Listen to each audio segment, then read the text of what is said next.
Pizza బర్గర్లు తింటామన్నారు కాబట్టి వీళ్ళకి పిల్లలు పుట్టలేదు అంటున్నారు. ఆశ్చర్యంగా ఉంది సార్ అది.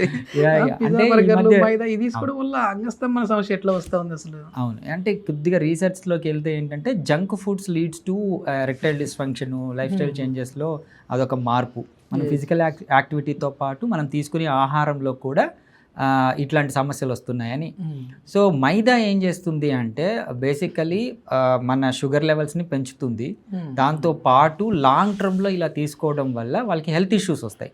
అందులో ఫస్ట్ది మనము ఎరెక్టైల్ డిస్ఫంక్షన్గా పేర్కొనవచ్చు. సో ఈ జంక్ ఫుడ్స్ ఏం చేస్తాయంటే కోమార్బిడ్ కండిషన్స్ అంటాం కదా, మన బ్లడ్ లెవెల్స్లో షుగర్ను పెంచడం కానివ్వండి, ఆర్ ఈవెన్ బీపీ పెంచడం కానివ్వండి, థైరాయిడ్ లెవెల్స్ ఇష్యూస్ కానివ్వండి, ఇవన్నీ ఆహార పదార్థాలతో వస్తాయి కదా మన మెయింటెనెన్స్.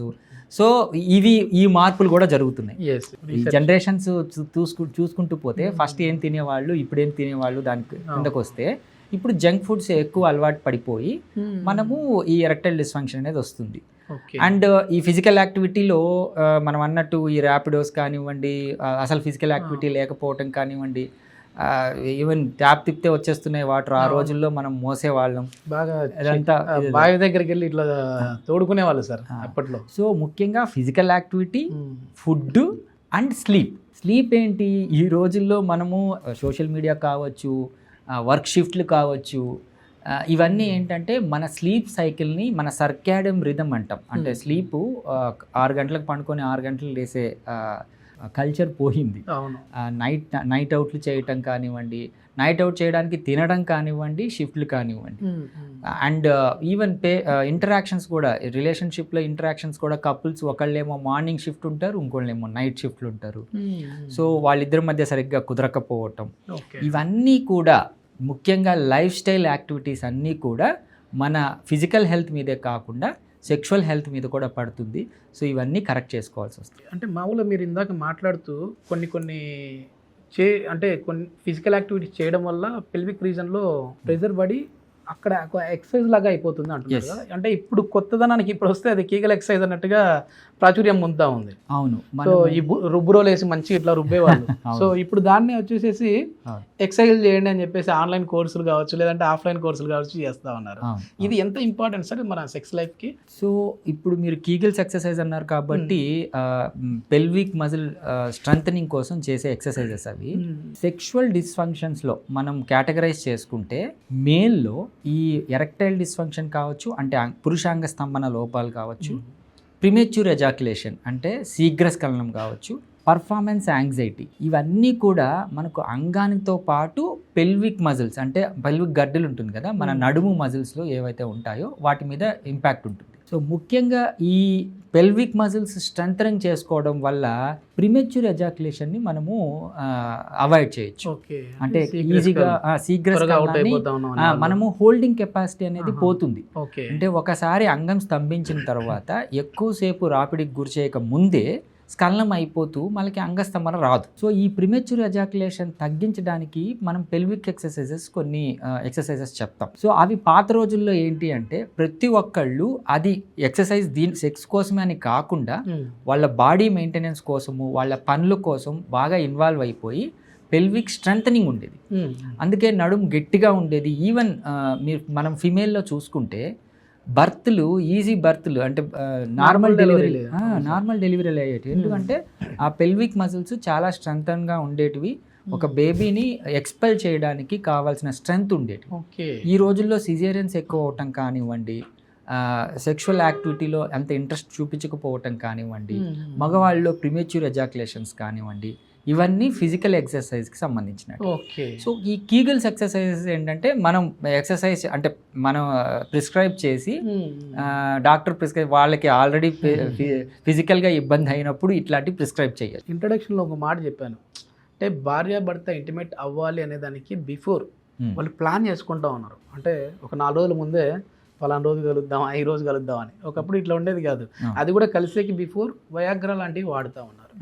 అసలు ఎందుకు వస్తూ ఉంది ఈ పరిస్థితి? మామూలుగా అసలు వయాగ్రా వాడచ్చా వాడకూడదా? సో ఈ వయాగ్రా పిల్ ఏంటంటే ముఖ్యంగా మనం ముందు హనీమూన్ పిల్ అనేవాళ్ళం. మీకు ఫస్ట్లో అంటే 1980s అలాంటప్పుడు పెద్దవాళ్ళు యూజ్ చేసేవాళ్ళు అండ్ యంగ్ జనరేషన్లో వాళ్ళు అసలు యూజ్ తెలిసేది కాదు. సో తర్వాత ఏమైంది అంటే విరివిగా దొరకటం మొదలైంది ఈ వయాగ్రా పిల్. డిస్క్రిప్షన్ లేకుండా కూడా ఇస్తా ఉన్నారు. అసలు వయాగ్రా కనిపెట్టింది మనము హైపర్ టెన్షన్ యూస్ చేయడానికి, హైపర్ టెన్షన్ తగ్గించడానికి, ఉన్న బీపీని తగ్గించడానికి. ఇదేది ఏమవుతుందంటే ఇది వేసుకున్నప్పుడు అంగం స్తంభించడం మొదలవుతుంది కాబట్టి దాన్ని హనీమూన్ పిల్ లాగా వాడేవాళ్ళు. సో ఫైనలీ యంగ్ ఏజ్లో యూస్ చేయటం వల్ల బిలీవ్ మీ ఒక్కసారి వయాగ్రా పిల్ యూస్ చేస్తే ఇదేదో బాగుందని చెప్పి రిపీటెడ్గా తీసుకుంటారండి. అది ఒక అడిక్షన్ లాగా అయిపోతుంది. సో పిల్లలు అయితే దాన్ని అంటే పిల్లలు అంటే యంగ్ ఏజ్లో ఉన్న వాళ్ళు, ఎర్లీగా మ్యారేజ్ అయిన వాళ్ళు దాన్ని తీసుకుంటే ఏంటంటే దిర్ is every chance of getting addiction to the Viagra పిల్. సో దాన్ని అవాయిడ్ చేయడం అనేది మంచిది. మీరు అన్నట్టు అప్పుడు అదే ఇప్పుడు ఏదో పాటలో కూడా ఉన్నాయి ఫీలింగ్ వస్తే సెక్షువల్ యాక్ట్కి వెళ్ళే వాళ్ళు ఇప్పుడు నిజంగా వయాగ్రా పిల్ వేసుకుంటే వాళ్ళకి ఎరెక్షన్స్ రావట్లా. సో ఇది పరిస్థితి. సో అంటే ఇది న్యాచురల్ ఎరెక్షన్స్ని తీసేసి అంటే ఎమోషనల్ కనెక్టివిటీని తీసేసి ఓన్లీ ఫిజికల్ ఎరెక్షన్స్ని కాజ్ చేస్తుంది ఎరెక్షన్స్. సో దాంతో ఏమవుతుంది అంటే ఈవెన్ సెక్షువల్ యాక్ట్ కూడా అంత సంతృప్తిగా ఉండదు. మామూలుగా సెక్స్ అనేది ఆ సెక్షువల్ సాంసారిక జీవితం అనేది ఏంటి, ఓన్లీ అంగానికి రక్త ప్రసరణం లేకపోతే నర్వ్ సప్లై ఉండే హార్మోన్స్ అంతా బాగుండే కాదు, ఎమోషన్స్ కనెక్ట్ అవ్వాలి. అప్పుడే ఒక సెక్షువల్ సైకిల్ అనేది పూర్తవుతుంది. సో ఈ ప్లానింగ్ ఇదంతా ఎమోషన్స్ని ఎట్లా కనెక్ట్ చేస్తుంది? బేసికలీ టైం పాస్ కోసమో వాళ్ళ లీజర్ పీరియడ్ని యూస్ చేసుకోవడం కోసమో ఇలాంటి వయాగ్రాస్ని యూస్ చేస్తున్నారు. కానీ బట్ యాక్చువల్ సెక్షువల్ ఇంటిమసీ అనేది న్యాచురల్గా రావాలి. అది న్యాచురల్గా ఇంప్రూవ్ అయినప్పుడే ఆ సెక్షువల్ సైకిల్ అంటే ఇద్దరు పార్ట్నర్స్ను హ్యాపీగా ఉంచేది న్యాచురల్ సెక్షువల్ సైకిల్. ఇట్లాంటి ఎరెక్టైల్ డిస్ఫంక్షన్ వల్ల సంతానం లేని సమస్య కూడా వస్తుందా? అంటే ఇప్పుడు అంగస్తంభన ఉన్న వాళ్ళకి పిల్లలు పుట్టే అవకాశం కూడా తగ్గుతుందా? సో ఇది చాలా మందికి అర్థం కాని విషయం ఏంటి అంటే నరాల బలహీనత అనేసి వస్తారు. నరాల బలహీనత అంటే అసలు ఇతను సెక్సే చేయలేడు అని. బేసిక్గా మనకు బయట కనిపించేది ఏంటి, వాళ్ళు లోపల ఏం జరుగుతుందో తెలియదు, వాళ్ళు సెక్స్ చేస్తున్నారా లేదా తెలియదు. కానీ పెళ్ళై 3 ఏళ్ళు అవుతుంది, 4 ఏళ్ళు అవుతుంది, బట్ పిల్లలు పుట్టడం లేదని వస్తారు.